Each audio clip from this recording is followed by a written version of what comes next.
8 games of hoops on a Sunday night. We had a battle of the MVP candidates, Jokic versus SGA, Denver versus the Thunder. We had another Kawhi buzzer beater, which used the rim. We've seen that before. And Cleveland just continues to go on this wild winning streak. My name is Shlomo Stark, and this is the NBA Daily Recap in 15 minutes or less.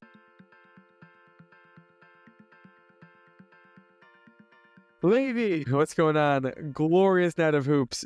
Clippers win 111-110 in overtime. Leonard gets the ball with like 17 seconds left and just dribbles and dribbles. He's down one and he just keeps dribbling and then gets a little hook shot in the paint. The ball rims in and out and goes in eventually. And the Clippers win by 1. Very reminiscent of his shot in the playoffs on the Raptors against the Sixers when he shot over Embiid. The ball was rimming in and out until it finally went in. Big shot from Kawhi. James Harden had 29 points, 9 rebounds, 11 assists. Zubats 22 and 14. Clippers have now won 3 in a row. Despite a good game by DeRozan, who had 31 and 10, Levine 30. It was a good game by the Kings, but they were just not able to come through. 2 notes. One, as much as I look at the Clippers, they are basically playing 5 out. James Harden is just playing James Harden basketball right now, which is outstanding. It's awesome to see. It does make me worry about, at least for their chances in the playoffs. Right, well, the Clippers are one of those like in-between teams. Yeah, let's look at the seeding now. The West seeding is crazy. The Clippers are 35 and 29, the 8th seed right now. So right now they should, in theory, make the play-in, right? Meaning make the playoffs as at least the 8th seed. Let's say they lose to the Timberwolves and then they beat either the Kings or the Mavericks in the next game. That means they're playing the Thunder in round 1. No. We just saw the Thunder. That's not going to be close.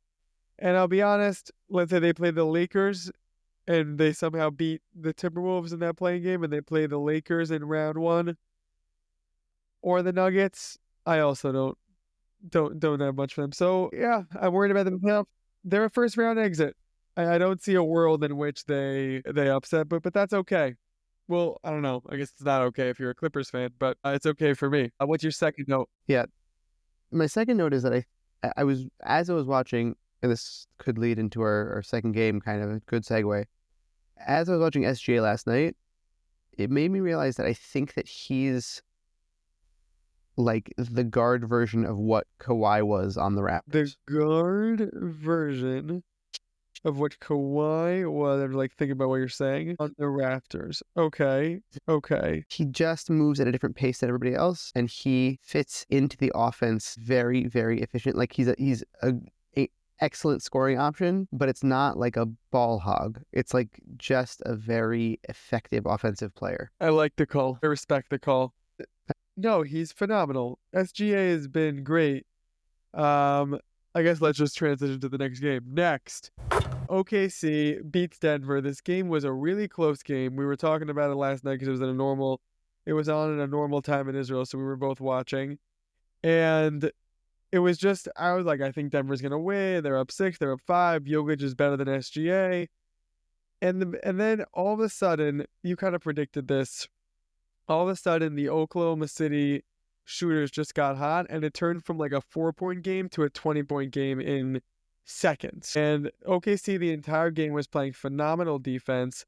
They did not give Jokic anything easy, and this is a scary team, both defensively and offensively in transition. As being guard Kawhi, I would argue he's a bit better than Kawhi on the offensive side, though, is the only he's having a, what do you have? Like, he's had like 30 point games, like something like that this season. I think that's what he's at. This is his third 40th point game. He scores. Right. Kawhi is a good scorer, don't get me wrong, but I think Kawhi had never won MVP. SGA is going to win MVP this year. So it's almost an insult to SGA to call him a guard Kawhi. Because he's doing what Kawhi did defensively. Well, I was saying more in the Sure. style of play. So Kawhi is a poor man's SGA. You could say it that way. I don't know what poor man's, but yeah, more no, middle it's class. really great you know? to watch. And this Hartenstein Holmgren combo is really, really fun. As a Knicks fan, I'm upset because I miss Hartenstein, but dang, this Thunder team, no notes. They're so good.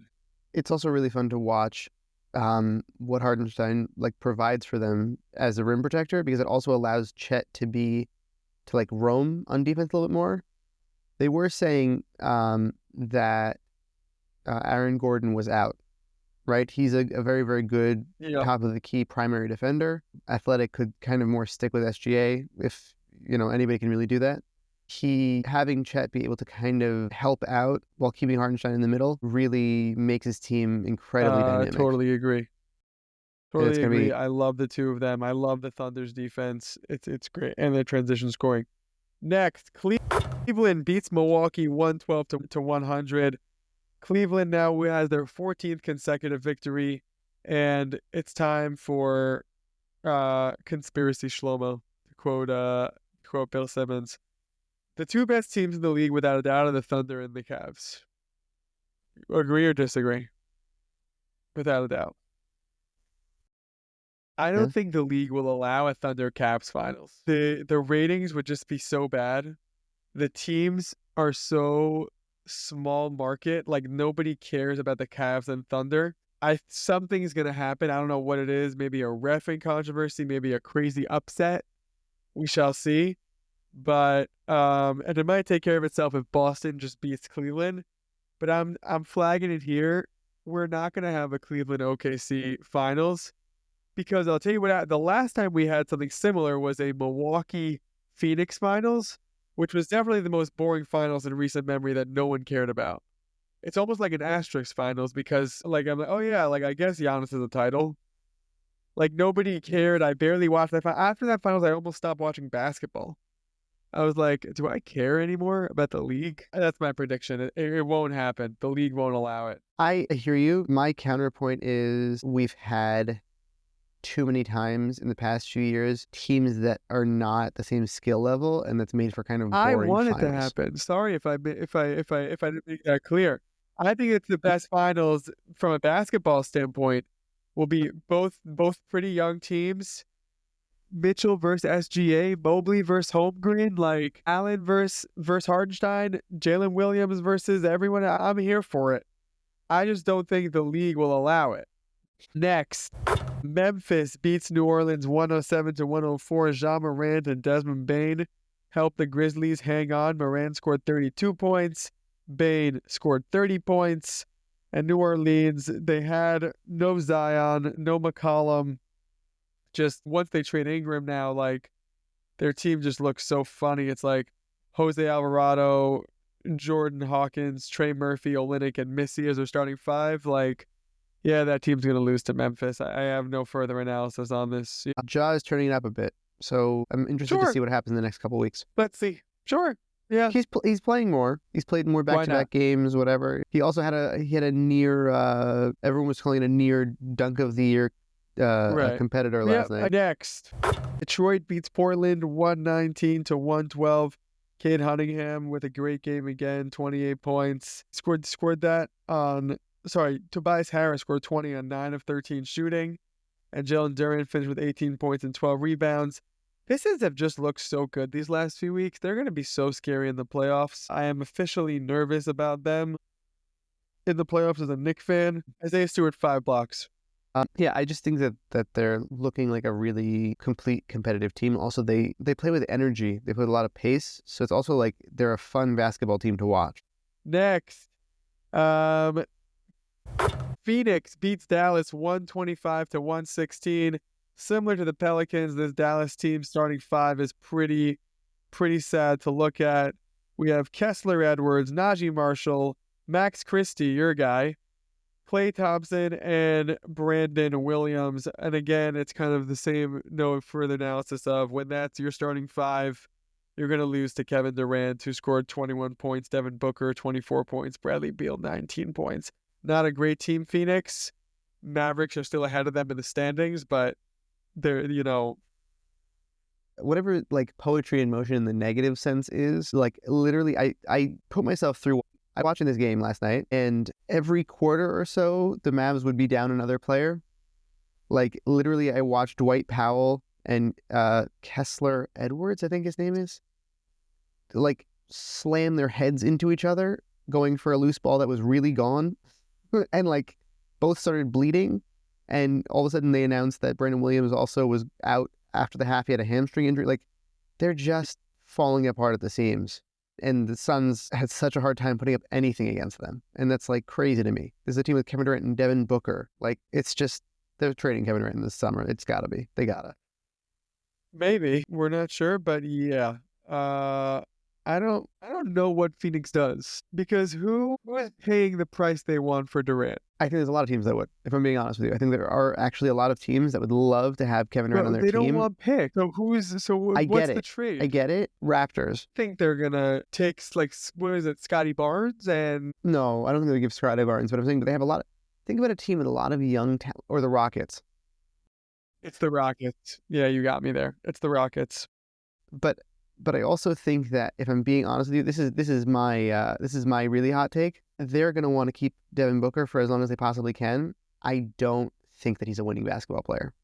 In the finals. With Chris Paul holding onto the ball the whole time. Is he not a winning basketball player, or he's not a what? Like, let me ask you, put Devin Booker in the Jalen Williams spot. Do you think the Thunder are a winning basketball team? Are they better?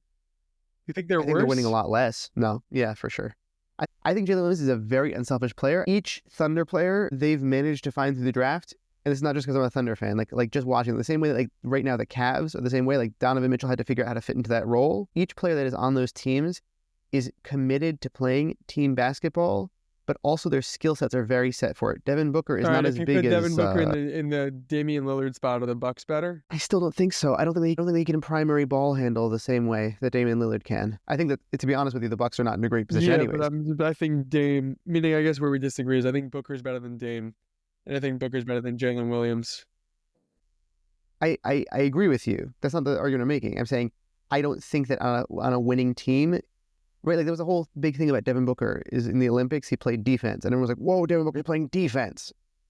Like, okay, I'm supposed to be excited now? I don't know. Okay, let's run through the last two games. Minnesota beat San Antonio 141-124.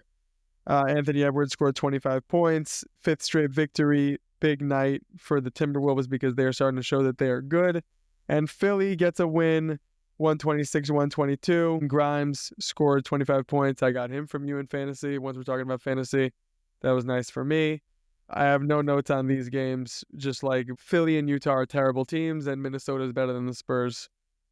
I don't have much to say on that if you'd like to. I actually do have a note just in watching love for Jazz. The Jazz game last night.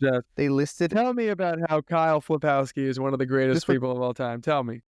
I was going to note that they had all of the injuries that were keeping people out, and Clarkson has left foot plantar fasciitis and this, and they got down to Walker Kessler, and they were like, rest. I'm sorry, that's not an injury. Yeah, that doesn't count. Yeah, Keontae George played well.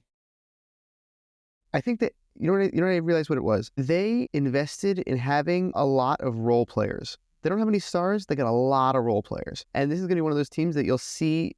Like in future years, people will be like, oh, I don't understand how like Bryce Sensabaugh was, how people didn't talk about him more when he was on Utah. Listen, because I he's don't so like good this here, pod you know? going over 15 minutes, but if we do, it's because of Bryce Sensabaugh analysis. Like that's the only reason to do it.